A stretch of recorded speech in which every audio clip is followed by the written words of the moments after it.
Sana maging honest si President Marcos Jr. sa failures ng administration. Sana honest siya sa failure niya sa corruption drive niya, sa education crisis addressing niya, sa pagtugon sa economic needs ng mamamayang Pilipino, and finally ay pag-usapan natin yung solusyon ng taong bayan. Sir, ma'am, mamaya sa second regular session, ano po yung priority bill na nais nyo din, yung prioridad na maisulong natin ngayong taon? For Kabataan Party List, ang priority natin ay delivery of accessible services in universities, universities will or deserve, saan yung mga iba't ibang serbisyong dapat natatamasa sa loob ng universidad ay libre, walang bayad.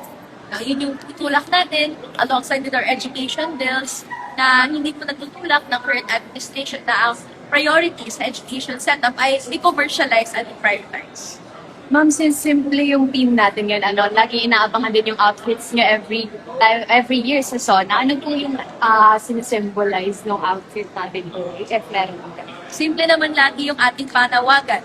No, unahin ang kabataan, pondohan ng edukasyon, at syempre ang kapakanan ng mamamayang Pilipino, ipaglaban.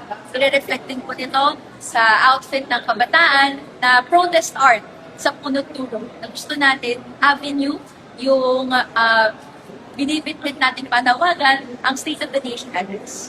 Thank you so much po. Thank you!